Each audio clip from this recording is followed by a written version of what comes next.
أعوذ بالله من الشيطان الرجيم. بسم الله الرحمن الرحيم. السلام عليكم ورحمة الله وبركاته. Waalaikumsalam. الحمد لله رب العالمين وبه نستعين على الأمور يوم الدين. الصلاة والسلام على أشرف الأنبياء والمرسلين وعلى آله وصحبه ومن تبعهم بإحسان إلى يوم الدين. ربنا اشرح لنا صدورنا ويسر لنا أمورنا واحلل عقدة من لساننا يفقهوا قولنا. ربنا زدنا علما وارزقنا فهما. اللهم فقهنا في الدين وعلمنا التأويل. اللهم افتح لنا حكمتك وانشر علينا رحمتك من خزائن رحمتك برحمتك يا أرحم الراحمين. اللهم أخرجنا من ظلمات الوهم وأكرمنا بنور الفهم وافتح علينا بمعرفة العلم وسهل أخلاقنا بالحلم واجعلنا ممن يستمعون القول ويتبعون أحسنه. قال الله تعالى في القرآن الكريم: أعوذ بالله من الشيطان الرجيم. بسم الله الرحمن الرحيم. ومن أحسن قولا ممن دعا إلى الله وعمل صالحا وقال إني من المسلمين. Hadirin yang dirahmati Allah Subhanahu wa taala, alhamdulillah puji dan syukur marilah senantiasa kita panjatkan kepada Allah Subhanahu wa taala atas segala nikmat dan karunia yang telah Allah anugerahkan kepada kita semua. Nikmat umur, nikmat kesehatan, nikmat rezeki, nikmat kemampuan untuk menjalankan ibadah dan ketaatan kepada Allah Subhanahu wa taala, dan tentunya adalah nikmat iman, nikmat Islam dan nikmat ihsan. Semoga dengan banyak mengingat nikmat-nikmat tersebut serta mensyukurinya serta memuji kebesaran Allah Subhanahu wa taala, Allah tetap berkenan untuk melimpahkan semua karunia-Nya kepada kita semua. Amin ya rabbal alamin.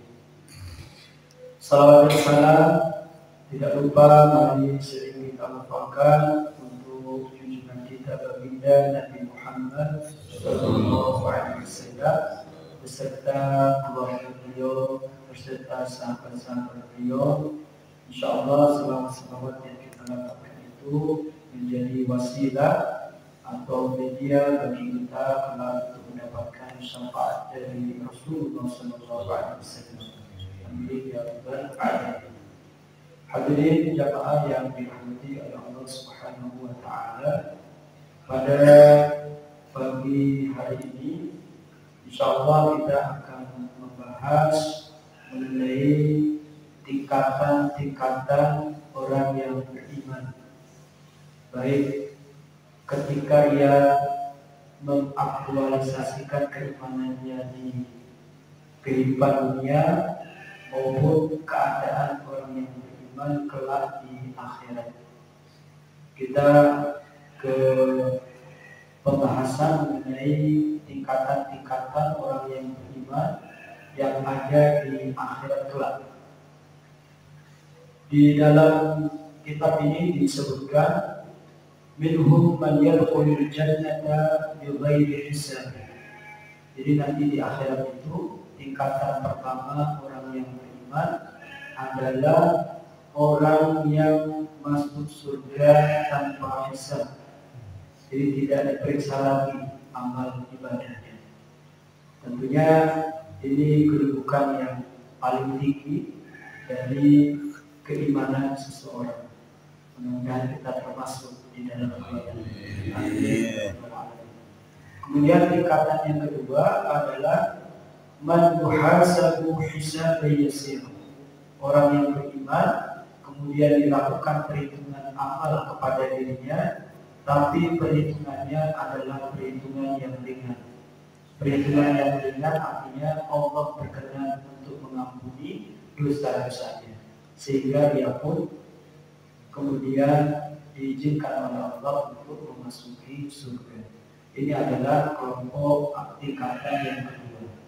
Nah, tingkatan yang ketiga dari orang yang beriman nanti di akhirat adalah man yu'adzabu fid nar hatta yamunna Allahu 'alaihi fayukhallisuhu minha bi fadlihi subhanahu, yaitu orang yang beriman tetapi dilakukan hisab atau perhitungan amal terhadapnya dan banyak kesalahan-kesalahan dan dosa-dosanya yang kemudian tidak diampuni oleh Allah Subhanahu wa taala, sehingga dia harus menembusnya dengan hukuman dan siksa yang ada di neraka jahanam.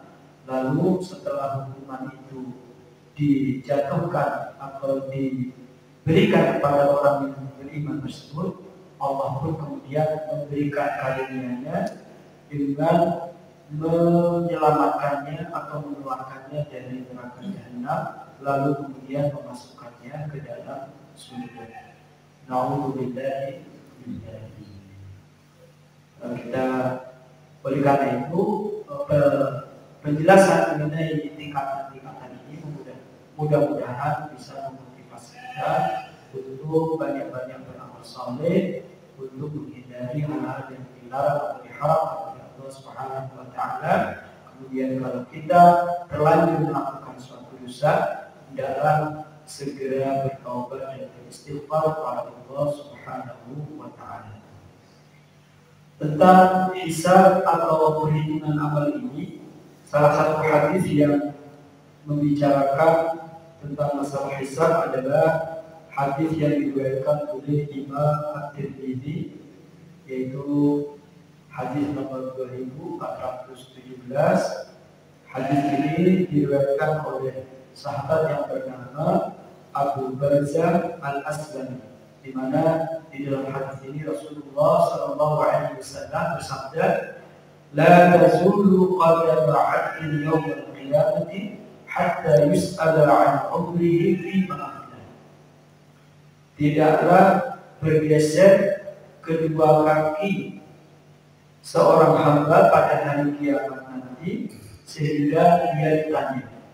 Nah, dia akan ditanya atau dimintai pertanggungjawaban terhadap 4 hal. Yang pertama adalah an umrihi fima afna, tentang usianya, untuk apa digunakan. Nah, ini usia, umur, waktu.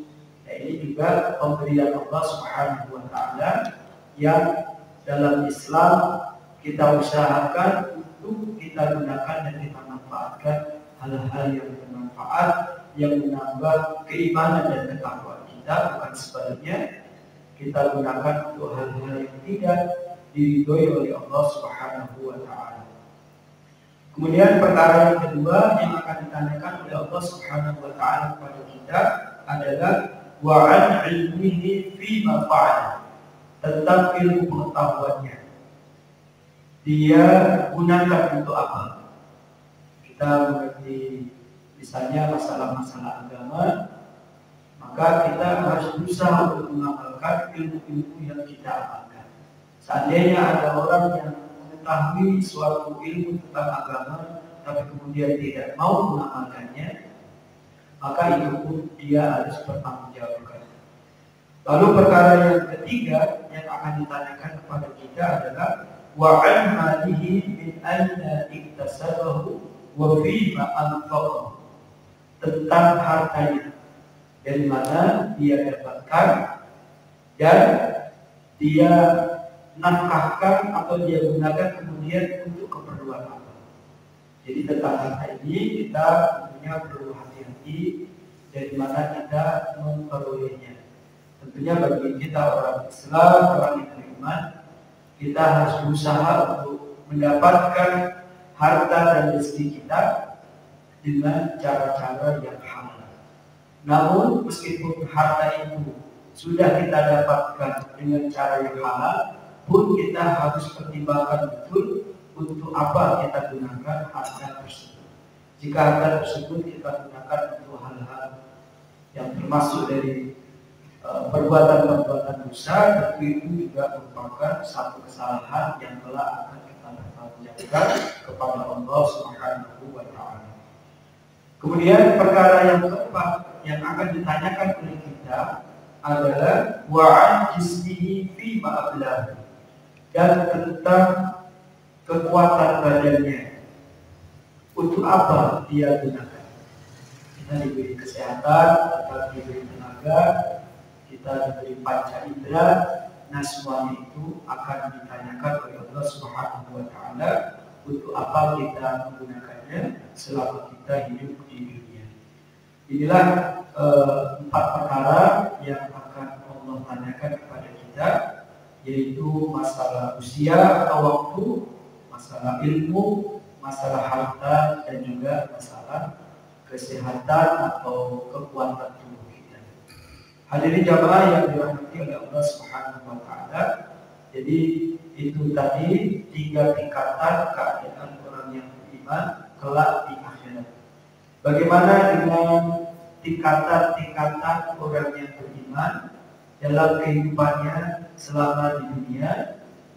Tingkatan-tingkatan ini disebutkan oleh Allah Subhanahu wa Ta'ala dalam Al-Quran surah Fatir ayat 32, di mana Allah Subhanahu wa Ta'ala berfirman, "A'udzu billahi minasyaitonir rajim. Tsumma awrasna al-kitaba alladziina istafayna min 'ibadina. Faminhum zalimun li nafsihi wa minhum muqtasid wa minhum sabiqun bil khairat bi idznillah. Dzalika huwal fadlul kabir." Allah berfirman, kemudian kitab itu, yaitu Al-Quran, telah kami wariskan kepada orang-orang yang kami pilih di antara hamba-hamba kami. Lalu di antara mereka, yang pertama, ada yang menganiaya diri mereka sendiri. Yang kedua, di antara mereka ada yang pertenahan. Yang ketiga, ada di antara mereka yang lebih dahulu atau bersegera melakukan kebaikan-kebaikan atas izin Allah Subhanahu wa Ta'ala. Yang demikian itu merupakan karunia yang amat besar. Jadi surah Fatir ayat 32 ini menjelaskan kepada kita tentang 3 tingkatan orang yang beriman. Dimulai dari tingkatan yang terendah, yaitu tingkat ketiga yang Allah sebut sebagai faminhum zalimun li nafsihi. Di antara orang yang beriman itu ada orang yang menzalimi dirinya sendiri. Kemudian yang kedua, orang beriman yang pertengahan. Dan yang ketiga, yang paling tinggi adalah orang yang beriman yang bersegera melakukan kebaikan-kebaikan atas izin Allah Subhanahu wa Ta'ala. Kita akan coba membahas surat Fatir ayat 32 ini dari awal ayatnya sampai terakhir di satu ayat. Di dalam ayat tadi Allah menyebutkan tsumma awrasnal kitaba alladziina istafayna min 'ibadina. Kemudian kami wariskan kitab Al-Quran ini kepada orang-orang yang telah kami pilih dari hamba-hamba kami. Nah, di sini ada 2 tafsiran. Yang pertama adalah yang dimaksud Al-Quran ini diwariskan kepada umat Nabi Muhammad SAW. Jadi umat Nabi Muhammad kita ini insya Allah adalah umat yang telah dipilih oleh Allah Subhanahu wa Ta'ala. Kunci dari kenapa Allah memilih kita sebagai umat yang terbaik itu karena Allah telah menurunkan Al-Quran kepada kita. Dan kondisi kita yang seperti ini, yaitu kita umat akhir zaman, umatnya Nabi Muhammad yang akan mendapatkan Al-Quran, itu juga sudah Allah informasikan kepada nabi-nabi dan umat-umat terdahulu. Jadi umat-umat terdahulu itu pun menginginkan atau berharap itu seandainya mereka itu menjadi umatnya Nabi Muhammad SAW. Bahkan para nabi dan rasul pun punya keinginan yang sama. Seandainya mereka itu hidup di akhir zaman, mereka ingin menjadi umatnya Nabi Muhammad SAW. Hal ini menunjukkan betapa mulianya Nabi kita Muhammad Sallallahu Alaihi Wasallam, dan juga betapa beruntungnya kita menjadi umatnya Nabi Muhammad Sallallahu Alaihi Wasallam. Keberuntungan kita sebagai umatnya Nabi Muhammad ini tidak lain karena Allah telah turunkan kepada kita yaitu kitab suci Al-Quran. Artinya adalah bahwa kemuliaan kita umat Islam ini tidak bisa dilepaskan dari keberadaan Al-Quran. Di sini ada semacam mengingatkan kepada kita supaya kita betul-betul berusaha untuk memiliki interaksi yang bagus kepada Al-Quran. Kita suka membacanya, kita suka memahami artinya dari terjemahannya, kita suka mendengarkan tafsir-tafsir dari Al-Quran dan lain sebagainya. Karena kemudian kita itu disebabkan oleh Al-Quran ini yang telah Allah berikan kepada kita. Hadirin jamaah yang dirahmati oleh Allah Subhanahu wa taala, di dalam surat Al-Baqarah ayat 143 Allah Subhanahu wa taala berfirman, "Wa kadzalika ja'alnakum ummatan wasata litakunu syuhada'a 'alan nasi wa yakuna ar-rasulu 'alaikum syahida." Allah berfirman, dan demikianlah kami telah menjadikan kalian sebagai ummatan wasata, umat yang pertengahan. Nah, pertengahan ini di dalam kajian tafsir ada beberapa artinya, yaitu umat yang memiliki banyak kebaikan, umat yang memiliki banyak keutamaan. Nah, keutamaan kita umat Islam ini adalah ketika kita melakukan kebaikan, ketika kita melakukan amal saleh, itu Allah Subhanahu wa taala melipatkan pahala dari amal saleh yang kita lakukan itu 10 kali lipat bahkan lebih. Nah, ini tidak diperoleh oleh umat-umat terdahulu. Dan ketika ada umat Nabi Muhammad yang melakukan dosa, maka dia hanya mendapatkan 1 catatan keburukan saja. Kemudian ummatan wasata ini juga memiliki arti umat yang mulia, karena kita adalah umatnya Nabi Muhammad, manusia yang paling mulia di sisi Allah Subhanahu wa taala. Kemudian juga ummatan wasatan ini juga diartikan sebagai umat yang adil, umat yang seimbang. Kenapa Allah memberikan penyebutan kita umat Islam ini sebagai ummatan wasata? Karena dengan Al-Quran dan juga dengan sunnah-sunnah Nabi Muhammad SAW, Allah telah memberikan kepada kita sebuah syariat, yang syariat itu adalah syariat yang paling sempurna dibanding dengan syariat-syariat Nabi-Nabi dan Rasul-Rasul terdahulu. Kemudian syariat kita, yaitu syariat Islam ini, adalah syariat yang benar-benar sesuai dengan fitrah kita sebagai manusia. Artinya ketika orang Islam itu mengikuti syariat dengan benar, maka sebenarnya dia telah menyelamatkan fitrahnya sebagai manusia, sehingga dia bisa hidup sebagai manusia yang selamat dan juga manusia yang insya Allah meraih kebahagiaan baik di dunia maupun di akhirat. Kemudian di dalam surat Al-Baqarah ayat 143 tadi, Allah juga berfirman, "Litakunu syuhada'a 'alan nas", agar kalian nanti umatnya Nabi Muhammad ini menjadi saksi bagi umat-umat yang sebelumnya. Jadi di dalam Al-Quran itu kan disebutkan cerita-cerita umat-umat terdahulu. Ada umatnya Nabi Nuh, umatnya Nabi Ibrahim, umatnya Nabi Lut, umatnya Nabi Musa, umatnya Nabi Isa dan sebagainya, lengkap.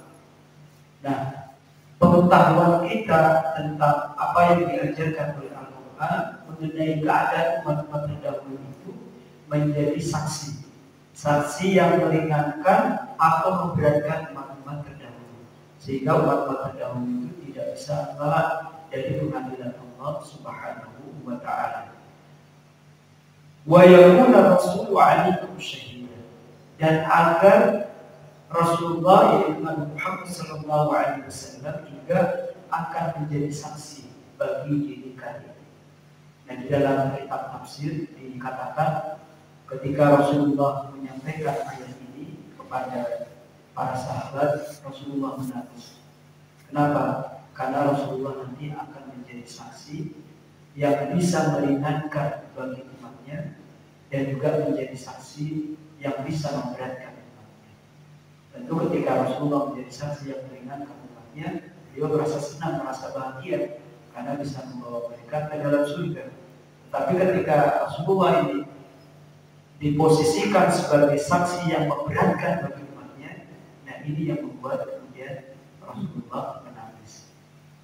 Maksudnya apa? Maksudnya Rasulullah di akhir hayatnya ketika sebelum diwafatkan kan mengatakan kepada umat Islam, apakah kalian sudah bersaksi bahwa aku, kata Rasulullah, sudah menyampaikan semua risalah Islam? Kemudian para sahabat waktu itu mengatakan, bala sendiri, betul wahai Rasulullah, kami sudah belajar semuanya dari Anda, kami sudah mendengar semuanya dari Anda. Nah, namun masalahnya adalah apakah umatnya itu seluruhnya mematuhi sunnah-sunnah dari Rasulullah SAW. Nah, itulah yang membuat Rasulullah kemudian sedih. Beliau berpikir barangkali kelak di hari akhir beliau akan menjadi saksi yang memberatkan umatnya. Hadirin jamaah yang dirahmati oleh Allah Subhanahu wa taala. Jadi umat yang telah dipilih oleh Allah dengan diturunkan Al-Quran kepadanya tidak lain adalah umatnya Nabi Muhammad Sallallahu Alaihi Wasallam. Ada tafsir yang kedua, siapakah orang-orang yang telah dipilih oleh Allah Subhanahu Wa Taala? Yaitu orang-orang yang berilmu di antara umatnya Nabi Muhammad, yaitu para sahabat dan para salafus saleh.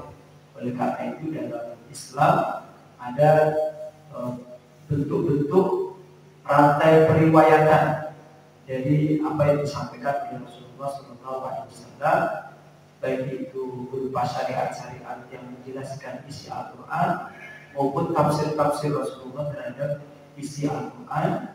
Nah, itu tentunya hanya bisa didapatkan dengan cara thalabul ilmi. Nah, orang-orang yang memiliki ilmu ini oleh Allah Subhanahu wa taala dalam surat Fatir ayat 32 disebutkan adalah orang-orang yang terpilih. Hadirin jamaah yang dirahmati oleh Allah Subhanahu wa taala, kita kembali kepada 3 tingkatan orang yang beriman di dalam Al-Quran. Di dalam surat Al-Fatir, di dalam surat Fatir ayat 32 tadi dikatakan tingkatan yang paling bawah itu adalah waminhu zalimun li nafsihi, dan di antara mereka ada yang menzalimi diri sendiri.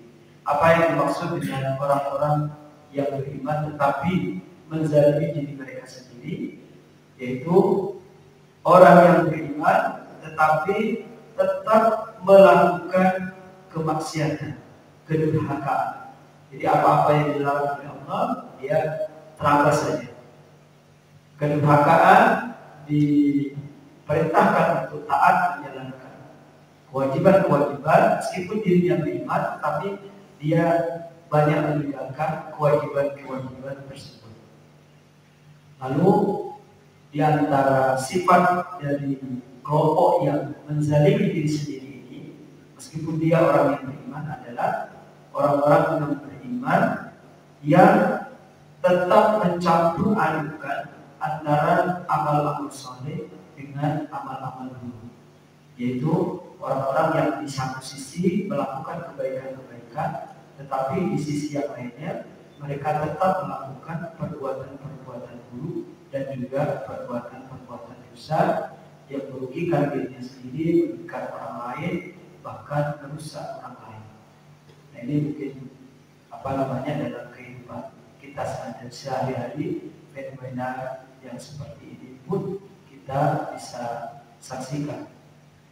Jadi ini tingkatan yang paling bawah, yaitu orang-orang yang menzalimi diri sendiri.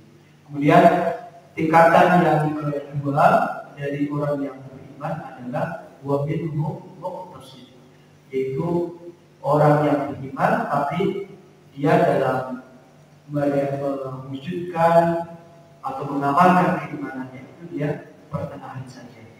Orang kelompok yang kedua ini dia rajin menjalankan kewajiban sholat fardu 5 waktu, kewajiban puasa Ramadan, kewajiban zakat, kewajiban haji bagi yang punya kemampuan.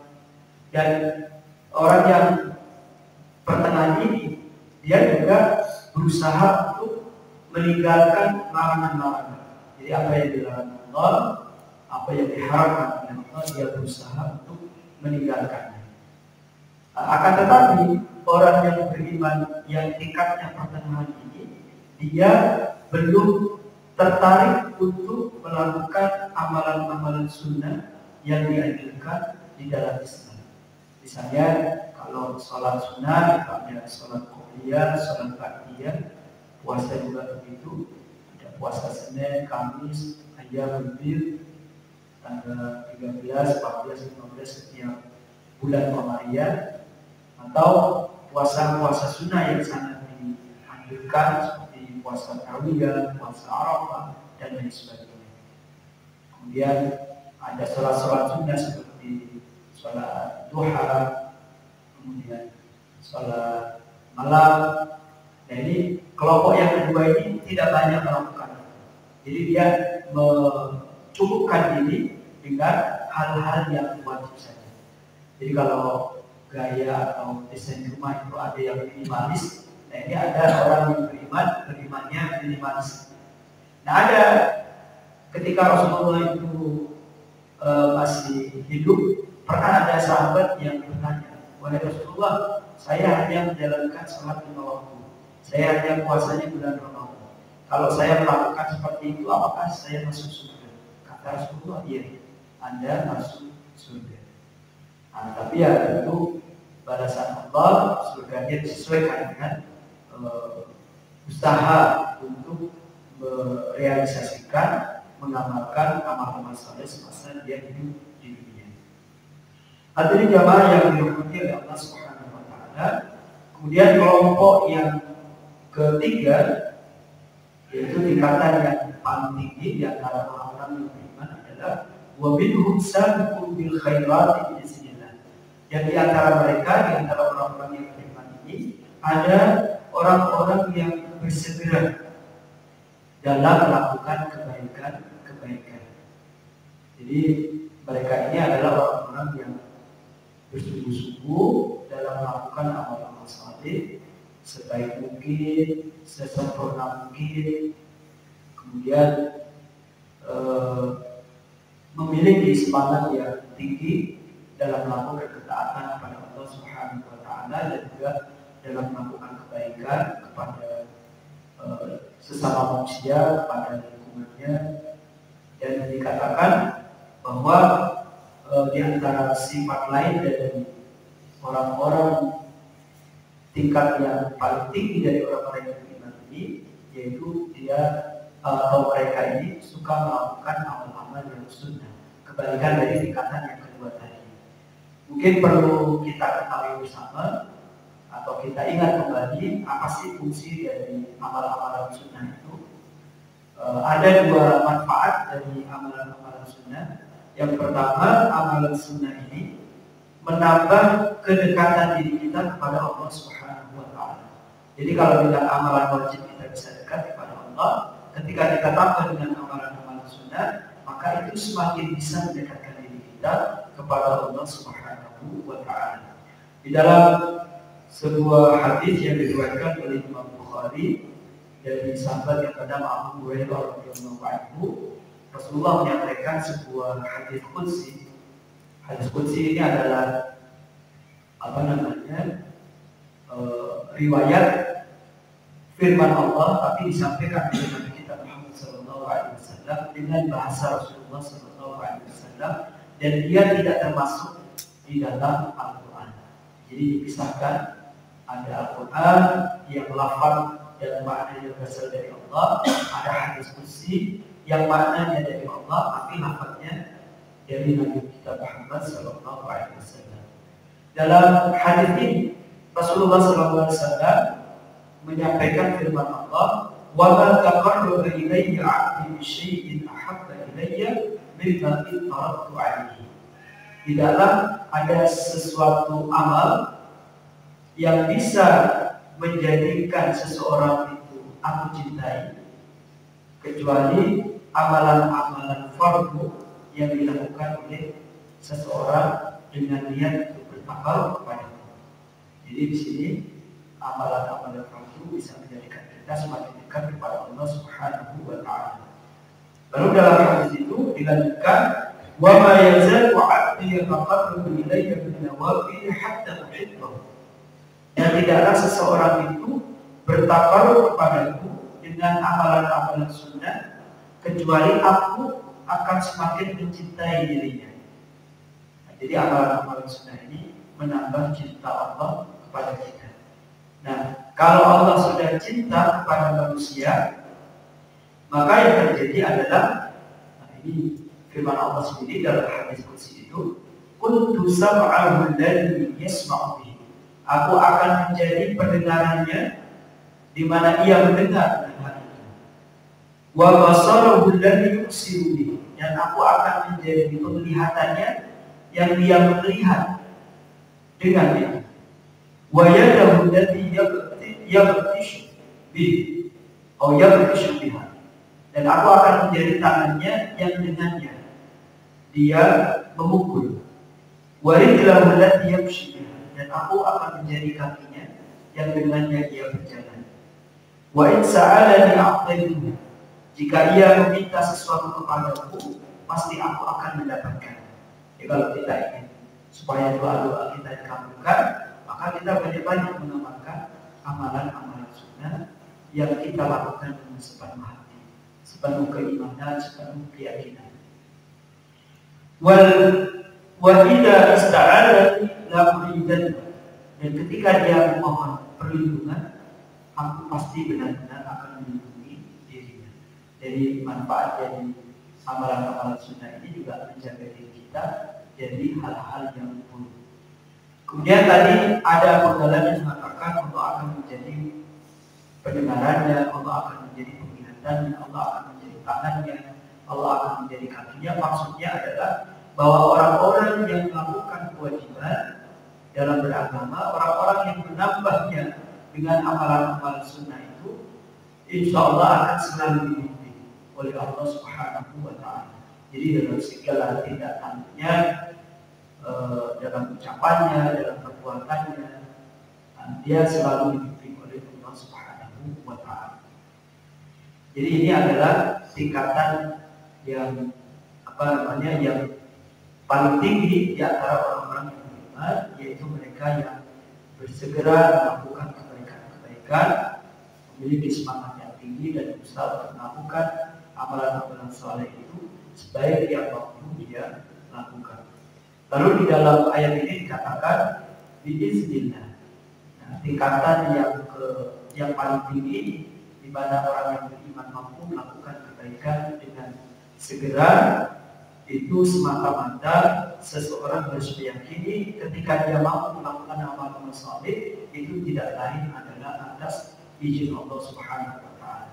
Kita bisa hadir di masjid, lakukan salat berjamaah, kita bisa berpuasa salat sunnah, itu kita patut bersyukur kepada Allah Subhanahu wa taala. Artinya semuanya itu hanya bisa kita lakukan dengan keyakinan, semuanya ini tidak bisa kita lakukan atau kita tidak bisa melakukannya kecuali atas izin Allah Subhanahu wa taala. Nah, keyakinan semacam ini penting supaya ketika seseorang itu bisa melakukan amal saleh, dia tidak tertipu dengan berbangga diri bahwa dia mampu melakukan amal saleh itu dan orang lain tidak mampu.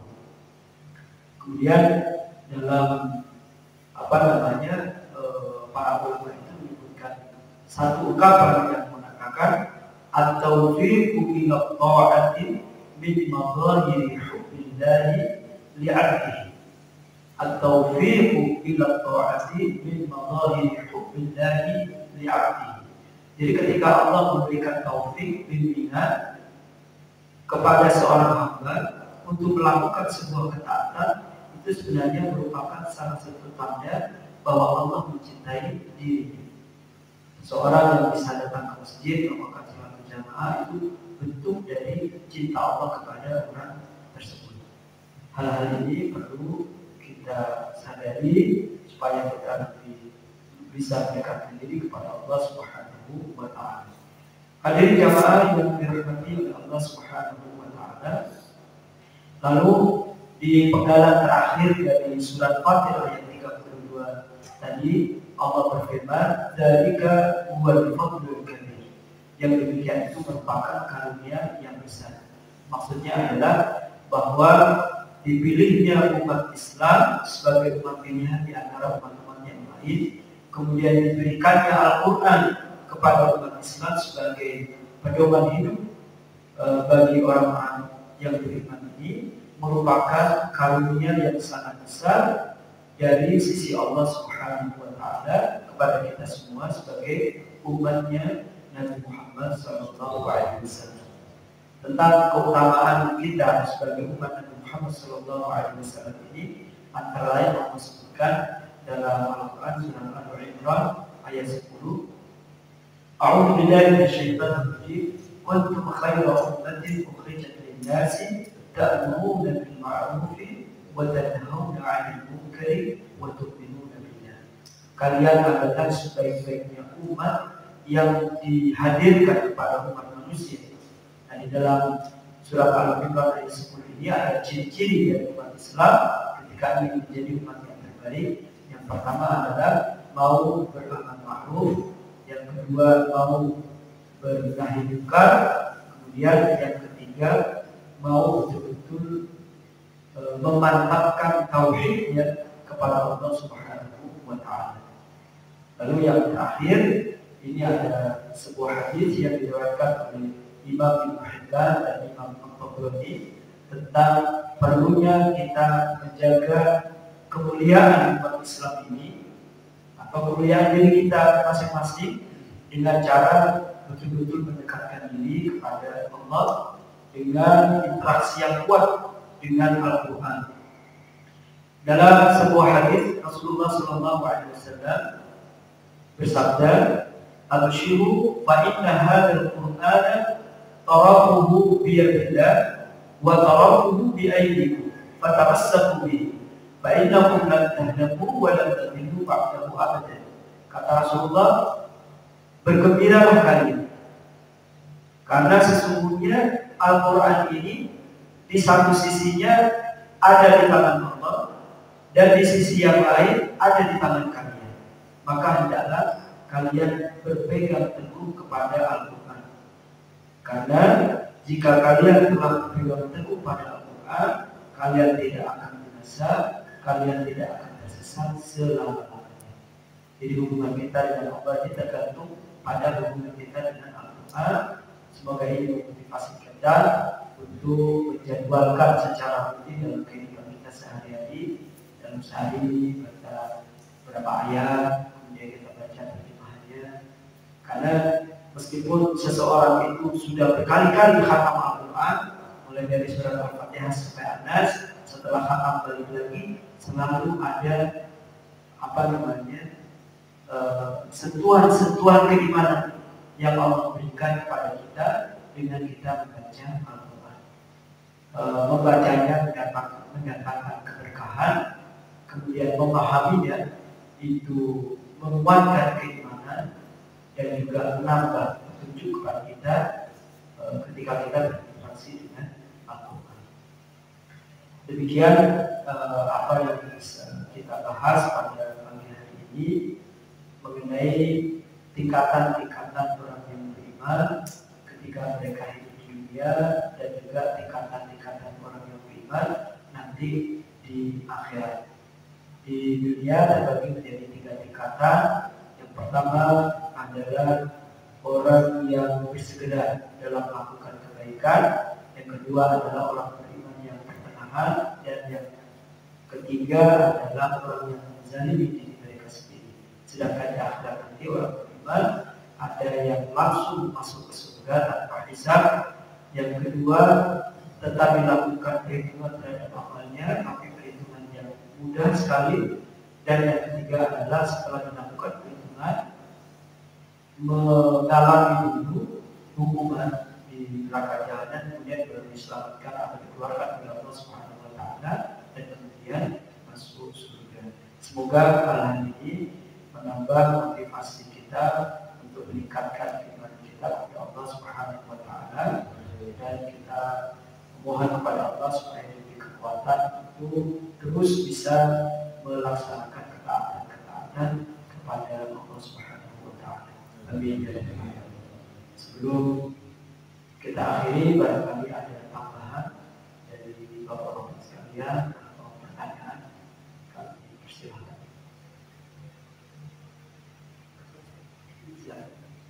Terima kasih. Assalamualaikum. Waalaikumsalam.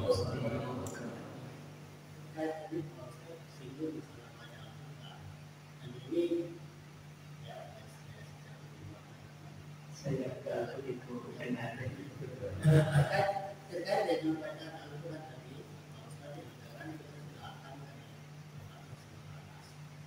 kadang-kadang kita kan hanya baca, lancar baca, tapi kita nggak tahu pengertiannya, artinya.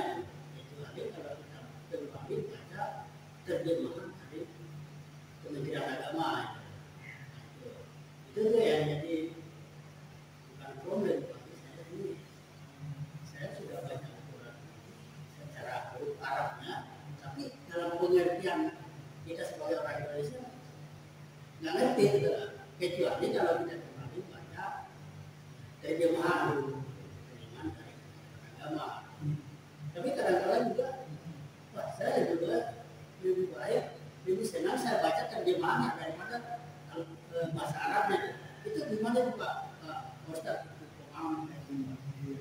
Saya kira begitu. Ya, terima kasih. Pertama, Al-Quran itu kan aslinya berbahasa Arab. Kemudian yang saya pahami bahwa keberkahan dan pahala membaca Al-Quran itu yang paling utama adalah membaca ayat-ayatnya dalam bahasa Arab, di mana Rasulullah SAW pernah bersabda, ketika kita itu membaca Al-Quran, maka pahalanya dihitungnya itu satu huruf. Kalau surat Al-Baqarah ada alif, lam, mim, maka alif itu berikan ketika kita baca memberikan satu pahala, kemudian lam juga, mim juga, dan seterusnya.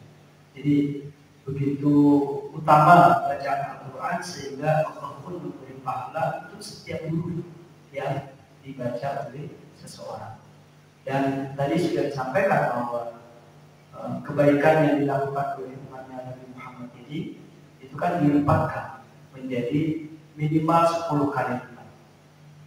Ada pahala-pahala yang dilipatkannya itu berganda-ganda lebih dari 10 kali lipat. Jadi ketika kita membaca Al-Quran, yang kita utamakan terlebih dahulu adalah kita membaca ayat-ayatnya dalam bahasa Arab. Kemudian yang kedua adalah pemahaman.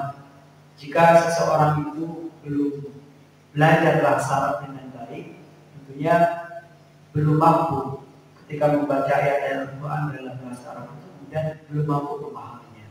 Yaitu bisa dibantu dengan Al-Quran atau mushaf Al-Quran yang diterbitkan, yang di dalamnya itu ada terjemahan.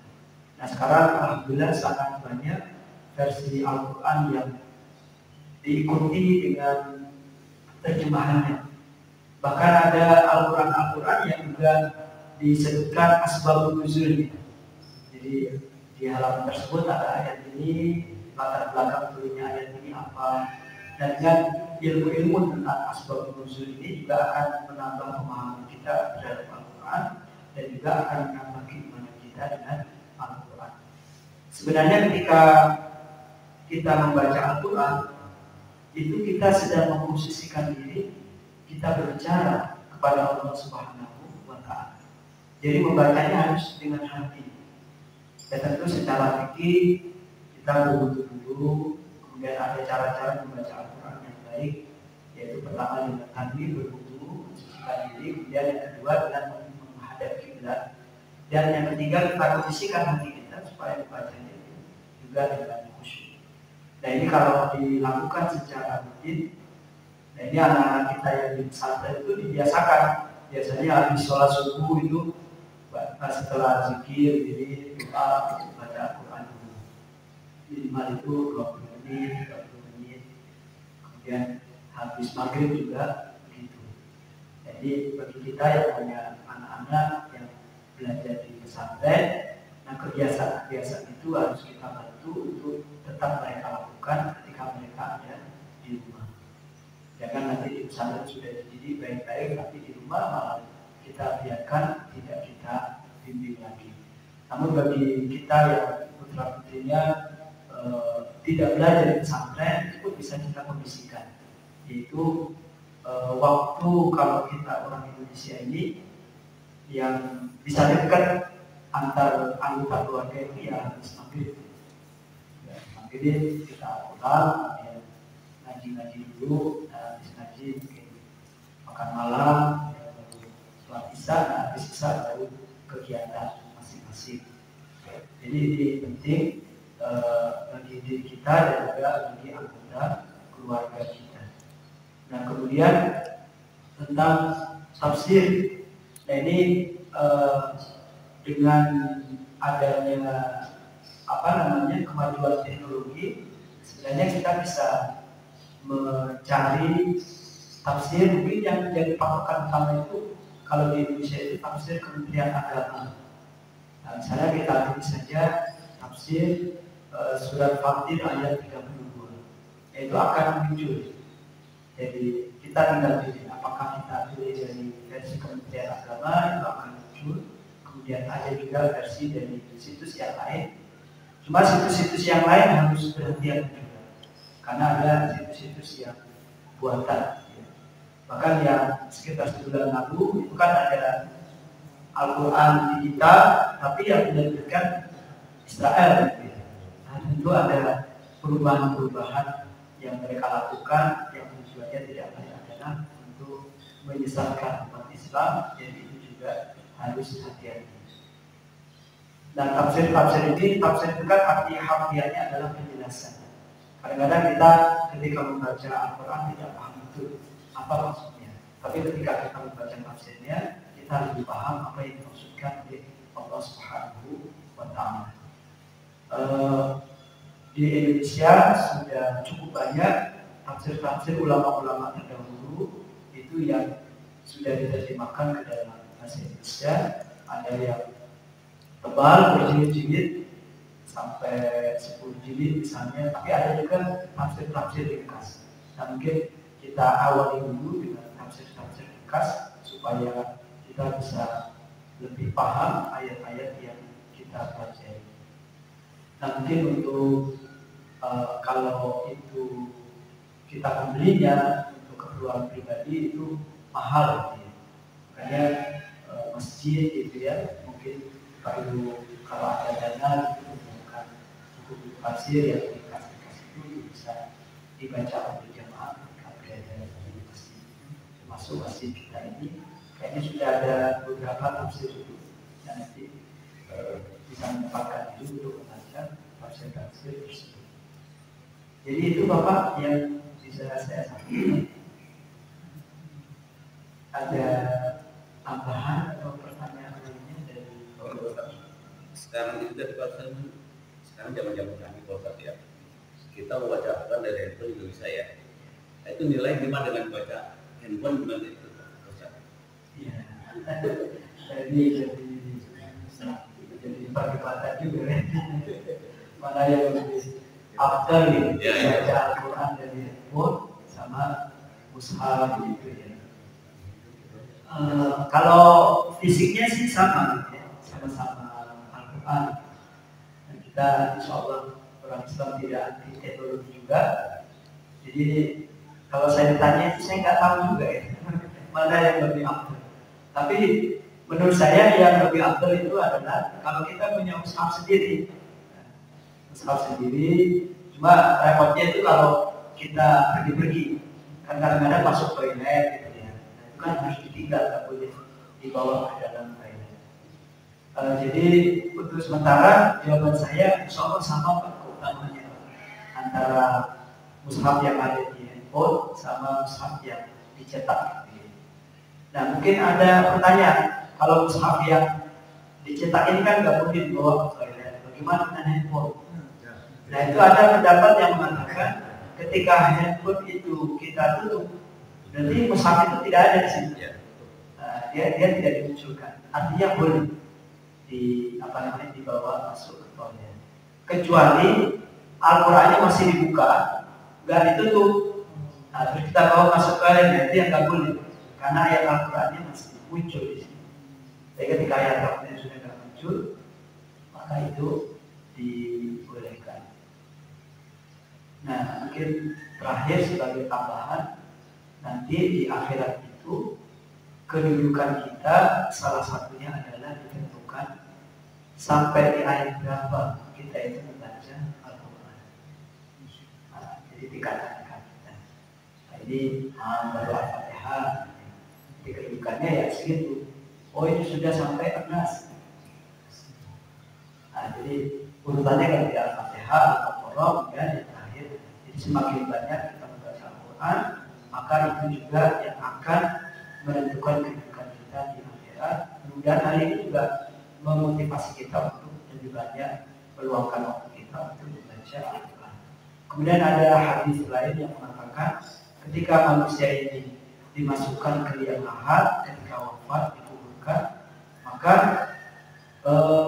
salat itu akan menjaga bagian atasnya dari siksa malaikat. Kemudian sedekah, mohon maaf, saya terbalik. Al-Quran akan menjaga seseorang dari siksa dari arah atasnya. Kemudian sedekah akan melindungi dirinya dari siksa dari arah depannya. Sedangkan perjalanan kita ke masjid untuk melaksanakan salat fardu itu akan mencegah siksa yang datang dari bawah, dari arah kaki. Jadi ada Al-Quran, kemudian ada sedekah, kemudian ada rajin ke masjid. Nah itu akan menjamin ya keadaan kita supaya kita mendapat keadaan yang terbaik ketika kita di alam kubur. Terima kasih Bapak-Bapak sekalian, mohon maaf atas segala kekurangan dan kekhilafan. Kita tutup dengan hamdalah. Alhamdulillah. Subhanallahumma wa bihamdika, asyhadu an la ilaha illa anta, astaghfiruka wa atubu ilaik. Assalamualaikum warahmatullahi wabarakatuh. Waalaikumsalam. Allahumma shalli ala Muhammad ya Rabbi shalli alaihi wa sallim. Allahumma shalli ala Muhammad ya Rabbi shalli alaihi wa sallim. Allahumma shalli ala Muhammad ya Rabbi shalli alaihi wa sallim. Sallallahu ala Muhammad sallallahu alaihi wasallam.